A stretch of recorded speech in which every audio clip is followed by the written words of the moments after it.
Kalau kalian melakukan proses pencarian ke dalam, hati-hati. Tempatnya memang dekat, tapi waktunya jauh. Makanya perjalanan itu disebutnya perjalanan dari Masjidil Haram ke Masjidil Aqsa. Minal Masjidil Haram ilal Masjidil Aqsa. Makanya Masjidil Aqsa sering disebut Al-Qudus. Siapa Al-Qudus? Siapa Al-Qudus? Siapa Al-Qudus? Bukankah Al-Qudus itu salah satu nama dia dalam Asmaul Husna? Dia yang maha suci. Makanya Masjidil Aqsa kalau dalam kamus bahasa Arab artinya tempat yang jauh. Masjidil Haram adalah tempat berpijak yang awal. Masjidil Haram sesungguhnya hakikatnya adalah tubuh kita sendiri. Dan Masjidil Aqsa adalah tempat yang jauh, sejauh kita mencari. Sampai menemukan Al-Quds, dia yang maha suci. Itulah perjalanan spiritual yang sesungguhnya. Makanya di dalam Quran surat Al-A'raf ayat 40. Tidak terbuka pintu langit. Tidak terbuka pintu surga. Bagi orang yang mendustakan tanda-tanda Allah dan menyombongkan diri. Hingga unta masuk ke lubang jarum. Siapa yang tidak tahu jarum? Segede apa sih lubangnya? Cerita tentang lubang di Quran itu paling banyak. Quran surat An-Naml, surat semut, cerita apa?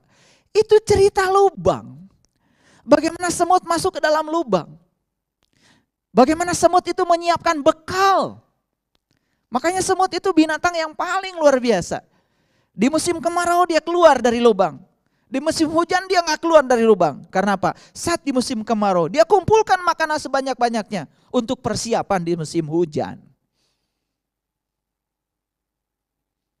Jadi kalau ingin punya persiapan makanan, bukan makanan itu maksud saya, makanan untuk para semut-semut sejati, maka para semut itu harus rajin mengangkut makanan. Kemana? Ke dalam lubang. Di mana lubang itu? Subhanallah. Cerita tentang lubang tidak akan jauh dari diri kita.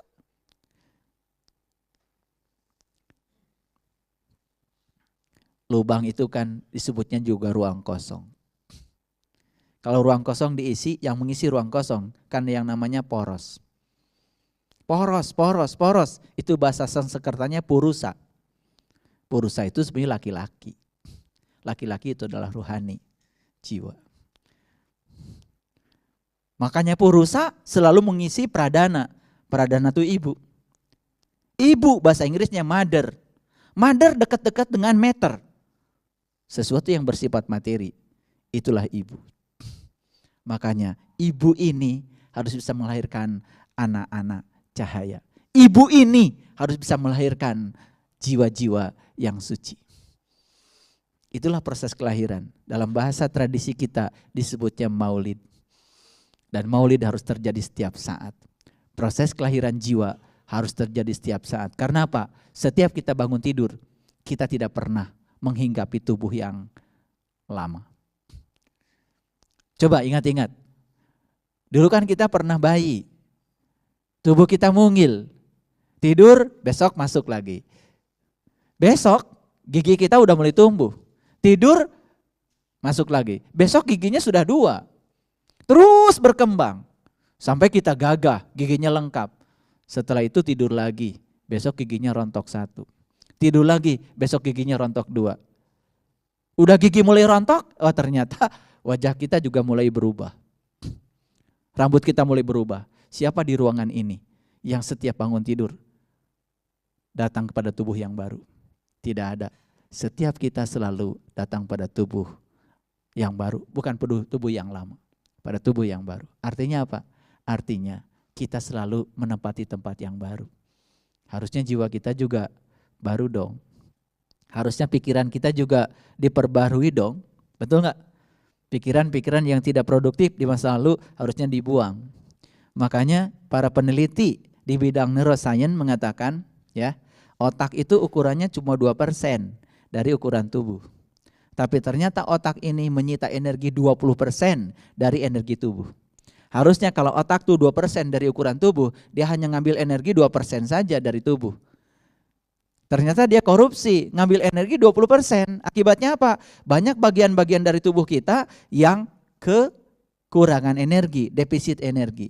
Makanya lihat, orang-orang yang suka memikirkan yang negatif, memikirkan yang gak penting, memikirkan masa lalu yang sudah terjadi, memikirkan yang akan datang habis-habisan yang belum terjadi, lupa dengan hari ini. Biasanya wajahnya pucat, gampang sakit, pegel-pegel. Ya, kepalanya pusing, jalan kesemutan. Kenapa?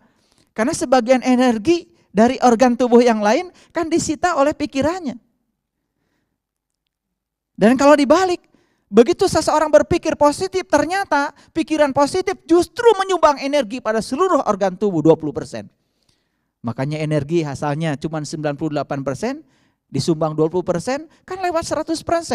Makanya hidupnya jadi bergairah. Lalu ketika dia bergairah dan sehat, dia juga berpikir, kesehatanku adalah anugerah Tuhan.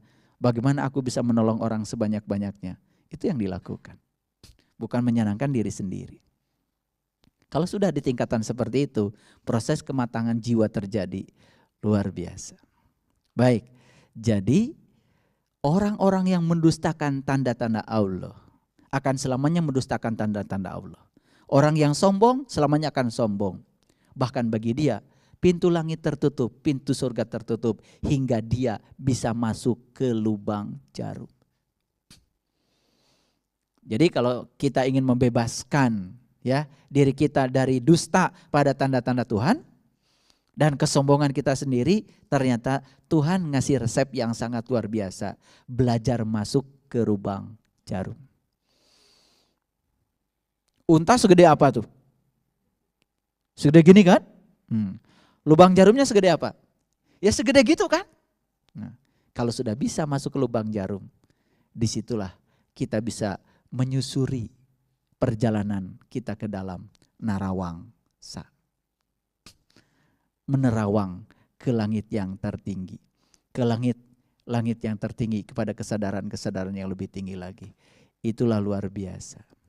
Jadi oleh karena itu kita pahami dulu unta dalam bahasa Quran adalah kendaraan untuk haji. Haji adalah perjalanan spiritual, perjalanan jiwa. Makanya lihat ketika orang haji yang pakai ihram cuma laki-laki. Laki-laki itu purusa, poros yang selalu mengisi kekosongan. Laki-laki itu adalah wakil dari sang jiwa. Makanya ketika perjalanan haji masih sibuk dengan urusan tubuh, urusan oleh-oleh, lalu tidak pernah memikirkan urusan jiwa, makanan jiwa, perjalanan jiwa, bahkan sama sekali tidak memperjalankan jiwa, tidak akan sampai pada puncaknya haji. Habis haji tetap tidak bisa ingat kepada Allah. Makanya di dalam Quran surat Al-Baqarah 198 dikatakan, barang siapa yang sudah pergi ke Arafah tapi habis dari sana tidak bisa mengingat kepada Allah. Wa in kuntum min qablihi laminad dolin. Selamanya dia termasuk orang-orang yang tersesat. Kata tersesat tentu saja bukan kata-kata yang jahat. Sesat itu akibat. Akibat dari tidak tahu jalan. Orang pergi ke Jakarta nggak tahu jalan, nggak jahat. Nggak jahat, nggak tahu jalan. Makanya saya lebih suka menerjemahkan ad-dolin dalam bahasa Quran itu sebetulnya orang-orang yang nggak tahu jalan. Akibat nggak tahu jalan, maka dia jadi tersesat. Tersesat itu akibatnya. Tapi tersesat itu penting. Kenapa? Saat kita tersesat, pasti kita akan bertanya. Dan tidak pernah kita bertanya saat tidak sedang tersesat. Selalu tersesat, selalu bertanya saat sedang tersesat. Makanya ada kata-kata bijak dari orang-orang bijak. Siapa yang berani tersesat, selamanya tidak akan tersesat. Dan siapa saja yang takut tersesat, selamanya tersesat. Selamat kepada yang berani tersesat, karena tidak akan pernah tersesat. Itu keuntungan yang sangat luar biasa.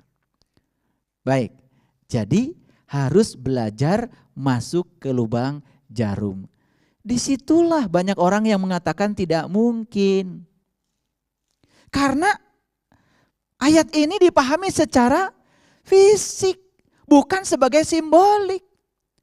Oleh karena itu satu kuncinya, cari mana untanya, cari mana lubang jarumnya. Disitulah perlu bertanya pada orang yang tahu. Makanya jangan sombong kalau tidak tahu. Jadi sangat masuk akal kalau ayat ini mengatakan hanya orang-orang yang sombong dan mendustakan tanda-tandaku yang tidak layak untuk dibukakan langit jiwanya. Pintu langitnya. Pintu langit adalah pintu jiwa. Pintu langit adalah pintu alam-alam yang tinggi. Pintu langit sesungguhnya adalah pintu kolbu. Makanya mereka yang terbuka pintu kolbunya bisa melaksanakan perjalanan ke dalam diri. Menemukan diri sejatinya. Maka disitulah aliran pengetahuan akan datang. Aliran pengetahuan ini yang kemudian akan mencerahkan. Sering dengar kata pencerahan? Sudah tercerahkan gak Bapak Ibu sekarang? Sudah tercerahkan belum? Hati-hati, pencerahan bukan ceramah. Dan saya sekarang tidak sedang memberikan pencerahan. Pencerahan artinya adalah upaya untuk menyamankan diri dalam kontradiksi. Dan tidak akan terjadi di ruangan ini. Kalau begitu apa ukuran seseorang sudah tercerahkan? Gampang. Kalau Bapak Ibu mau mengukur meja, panjang meja, cari apa? Cari meteran. Kalau Bapak Ibu ingin menimbang meja, cari apa? Cari timbangan. Awas, jangan salah alat ukurnya. Ya. Nimbang meja pakai meteran, salah. Jadi kalau ingin mengukur panjang meja, cari meteran. Kalau ingin mengukur berat meja, cari timbangan. Timbangan berat. Sekarang saya tanya, pinter enggak? Kalau ingin mengukur seberapa tercerahkan kita, apa alatnya? Cari alatnya apa? Cari yang bisa mencerahkan. Pencerahan tidak akan pernah bisa dilakukan orang. Dan saya tidak akan bisa mencerahkan Bapak Ibu. Saya hanya bisa mencerahkan diri saya sendiri. Pencerahan adalah upaya untuk menyamankan diri dalam kontradiksi. Siapa yang akan bisa melakukan itu? Pertanyaannya, Bapak Ibu sekarang seberapa nyaman dalam kontradiksi? Itulah tingkat pencerahan yang sudah dicapai. Jadi kalau begitu, apa alat ukur untuk mengukur saya sudah tercerahkan atau tidak? Seberapa cerah saya dalam belajar agama? Apa alat ukurnya? Kontradiksi, bukan diri sendiri. Alat ukur panjang, meteran. Alat ukur berat, timbangan. Alat ukur pencerahan adalah kontradiksi. Kalau gitu saya tanya sekali lagi, perlu gak alat ukur itu? Kalau gitu Bapak Ibu masih perlu kontradiksi. Saya doakan semoga semakin banyak kontradiksinya. Di situ akan kelihatan seberapa tercerahkan. Suara itu gelombang. Gelombang itu energi. Secara fisika saya bisa menghitung berapa rapat energi yang merambat tadi ke sini. Kalau saya jelaskan di sini pusing Bapak Ibu. Tapi itu sangat mudah ngitungnya. Intensitas energi yang datang ke sini bisa saya hitung. Saya bisa turunkan rumusnya dalam sekejap. Energi. Sekarang saya tanya, kenapa orang berpikir yang tidak penting menghabiskan energi? Berarti kalau begitu, memikirkan yang tidak penting, usaha menghabiskan energi. Betul? Iya. Kalau gitu saya tanya sekarang, kalau orang marah pakai energi? Kalau orang menyimpan kemarahan, berarti dia menyimpan apa? Menyimpan energi. Ingat hukum kekekalan energi. Energi tidak bisa diciptakan, energi tidak bisa dimusnahkan. Jadi kalau ada orang yang mengajarkan kepada Bapak Ibu bisa membuang energi, itu sudah melanggar hukum kekekalan energi. Energi tidak bisa diciptakan, energi tidak bisa dimusnahkan. Energi hanya berubah bentuk dari bentuk yang satu ke bentuk yang lain. Sekarang pertanyaan saya, kenapa ada orang yang suka meledak-ledak marah? Kenapa? Kenapa? Sederhana jawabannya. Lihat saja kompor di dapur. Kapan tabung gas meledak? Kalau menurut bahasa fisika, proses meledak terjadi pada proses isohorik. Isohorik itu proses yang terjadi pada volume konstan. Ban mobil, tekanannya terlalu besar. Kemudian dia berjalan di tol dengan kecepatan yang tinggi. Saat berjalan,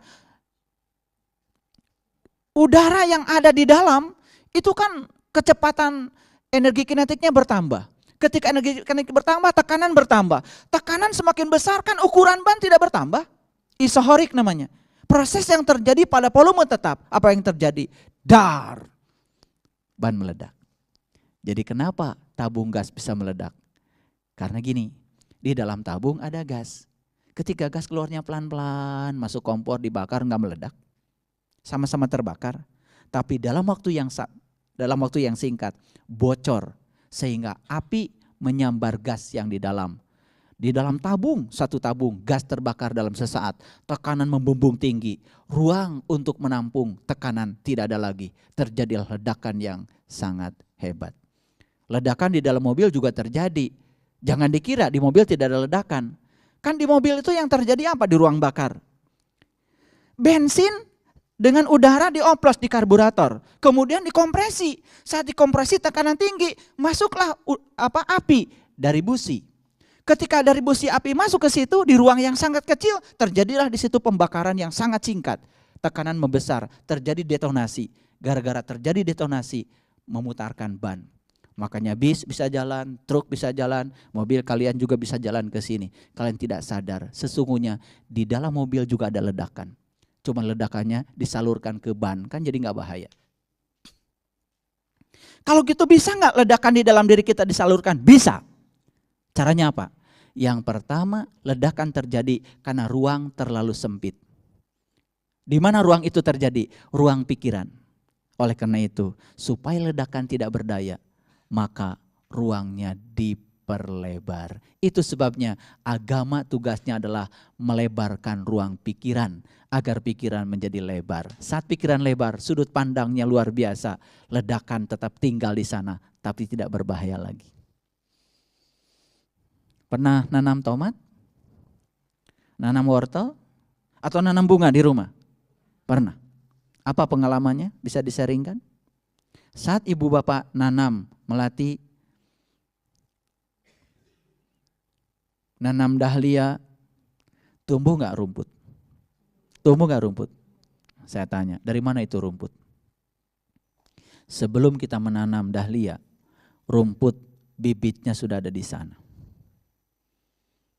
Sekarang di tanah yang sama, dahlia muncul, rumput muncul. Kemudian disirami dahlia dengan rumput dengan air yang sama. Tumbuhnya sama enggak? Tumbuhnya sama enggak? Sama. Bahkan suatu saat ketika siraman untuk rumput lebih banyak, dahlianya enggak tumbuh, rumput yang tumbuh. Suatu saat dahlianya akan mati. Jadi saat ibu bapak berniat untuk menjadi orang baik, hati-hati. Semua keburukan-keburukan dalam diri juga akan ikut.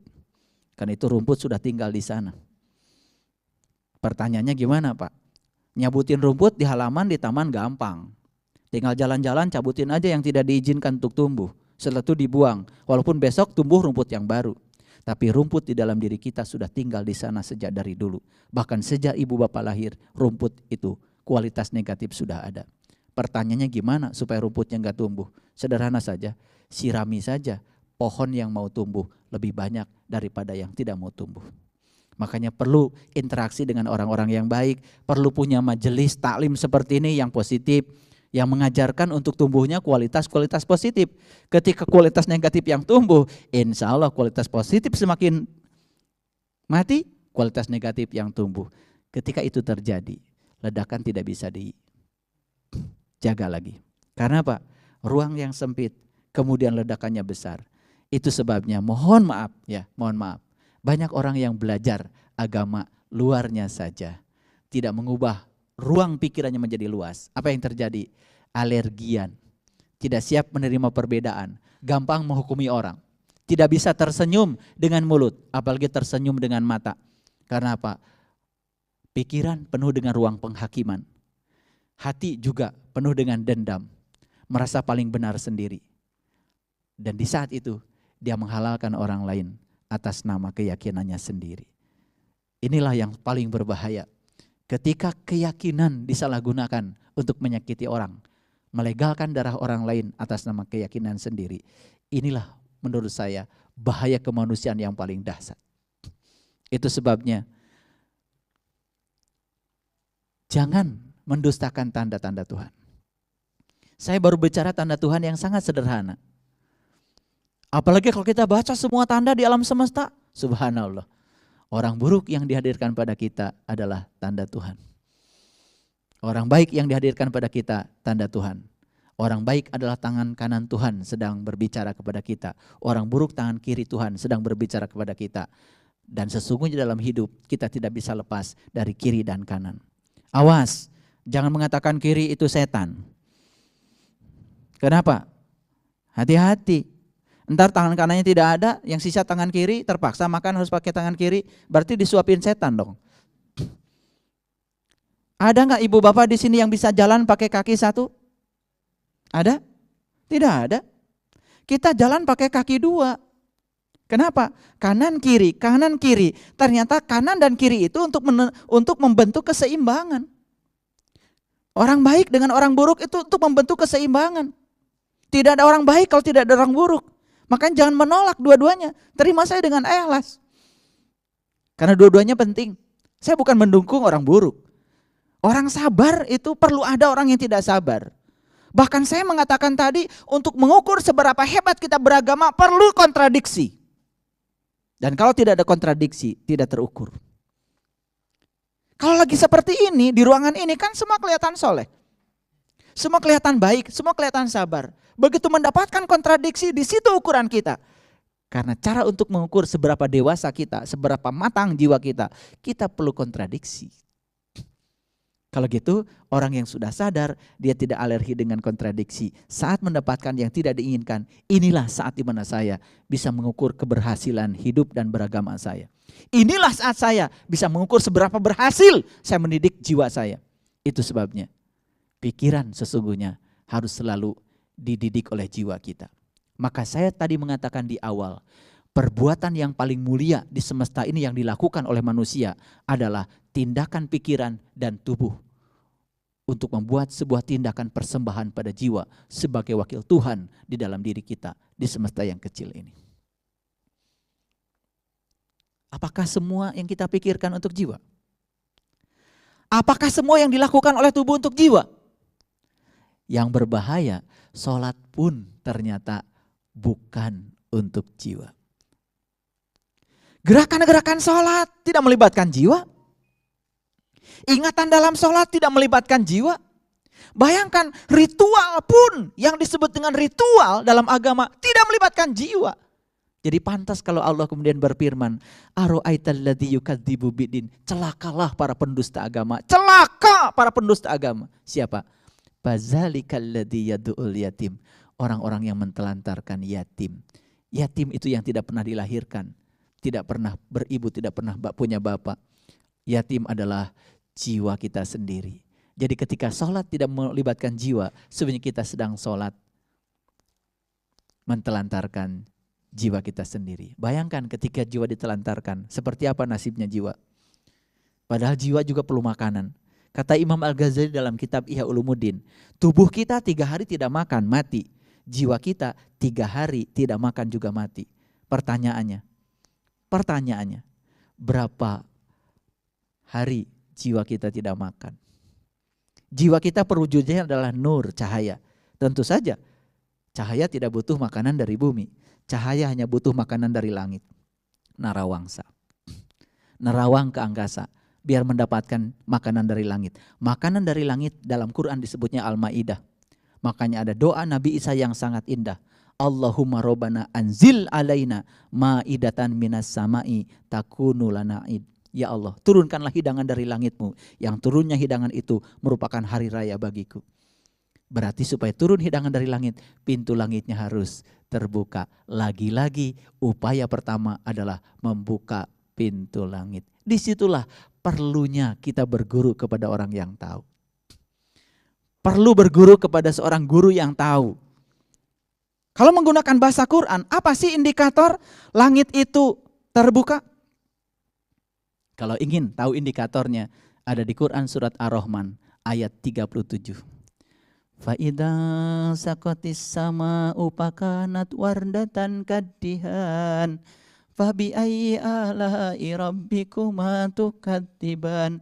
Ketika langit rohani terbuka, kau akan menyaksikan mawar merah seperti kilapan minyak. Duh, beruntung mereka yang sudah menyaksikan mawar merah di alam dirinya.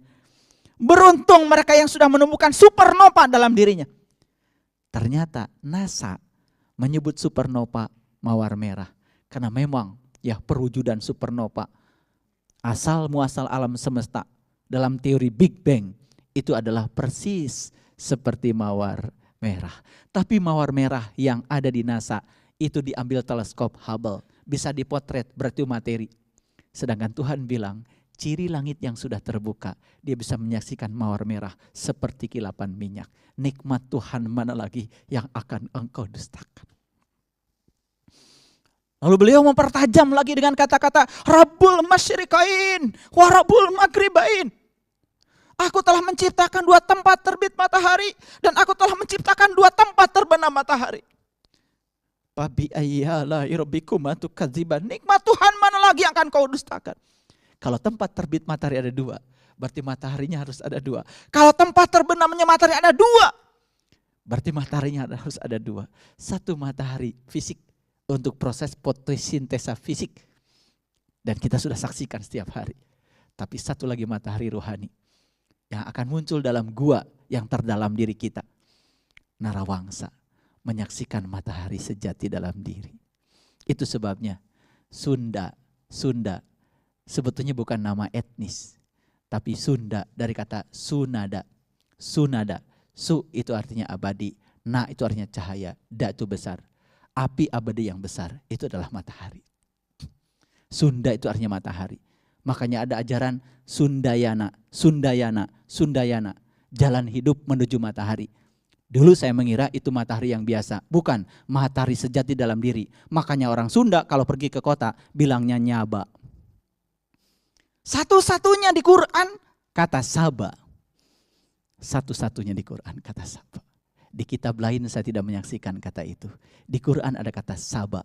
Ternyata saba bahasa Arab artinya perjalanan dari kampung ke kota. Orang tua kita di Tatar Parahi yang sudah mengatakan, badai kamana ya nyaba, kamana kadayeuh kolot. Dayeuh kolot itu kota tua, bahasa Qurannya Baitul Atiq. Makanya kurban baru sah kalau dilakukan di Baitul Atiq, di kota tua. Mana kota yang paling tua dari tubuh kita? Itulah yang pertama kali Tuhan ciptakan. Dan itu yang pertama keluar saat kita keluar dari gua garba seorang ibu. Di mana dayeuh kolot? Duh, ternyata dayeuh kolot itu bersama saya setiap saat. Itulah kota tua, tempat kita melaksanakan kurban yang sejati. Mendekat kepada Tuhan, Allah Rabbul Izzati. Indah bukan? Indah bukan? Makanya Sundayana. Jadi Sundai. Dibacanya jadi Sunday. Sunday jadi hari Minggu. Kenapa? Minggu itu hari istirahat. Istirahatnya ikatan kita dengan dunia. Saat pikiran kita tentram. Saat jiwa kita merasa. Disitulah terjadilah hari matahari. Sunday. Bahasa Arabnya adalah Ahad. Saat menyatu kita dengan Tuhan. Itulah Ahad. Syarat menyatu dengan Tuhan. Kita harus wudu. Terpisah dari yang selain Tuhan. Begitu kita Sunday. Minggu, silahkan kalian menyebutnya pakai apa. Jangan ribut dengan sebutan kalau nggak ngerti. Mau Sunday, mau Minggu, mau Ahad, semua intinya sama. Menyatu dengan Dia. Hargailah orang yang melakukan upacara kebaktian di hari Sunday. Biarkan, gak usah usil. Semua punya jalan masing-masing. Yang penting suatu saat semoga kita bisa menemukan inti sarinya agama. Makanya tahun 2009 semua tokoh agama berkumpul di Swiss merumuskan apa inti sarinya agama. Dan semua sepakat dari semua tokoh agama, inti sarinya agama adalah belas kasih, compassion. Dan itu sudah dirumuskan tahun 2009. Semua tokoh agama berkumpul di Swiss merumuskan apa sih inti sarinya agama. Inna dina indallahil Islam. Sesungguhnya intisari agama menurut Tuhan Allah adalah pasrah. Tulus, ikhlas, belas kasih, compassion. Luar biasa. Kalau kita tahu. Semoga dengan uraian saya ini kita bisa mengalami kematangan jiwa. Dan pintu-pintu langit terbuka bagi kita. Pintu surga pun terbuka bagi kita. Jangan mendustakan tanda-tanda Tuhan. Lepaskan semua kesombongan. Kalau tidak tahu, jujurlah menjadi orang yang tidak tahu. Dan tahu bahwa kita tidak tahu. Belajar tahu pada orang yang tahu. Jangan terbuka mulut sebelum pintu kolbu terbuka. Jangan terbuka mulut sebelum pikiran terbuka. Karena itu sangat berbahaya. Semesta ini sudah cukup gaduh oleh orang-orang yang terbuka mulutnya saat pintu kolbunya tertutup. Sudah cukup riuh oleh orang-orang yang terbuka mulutnya saat pikirannya masih tertutup. Saat pikiran masih dilanda kemarahan. Subhanallah. Saatnya barangkali kita beristighfar. Menyadari kembali kelahiran kita ke alam semesta bukan untuk memperbaiki keburukan orang, memperbaiki keburukan kita sendiri. Saat kita sudah baik, kita akan memvibrasikan kebaikan kita dalam sekejap alam semesta menjadi baik. Shadaqallahul adzim. Barakallahu li wa lakum. Assalamualaikum warahmatullahi wabarakatuh.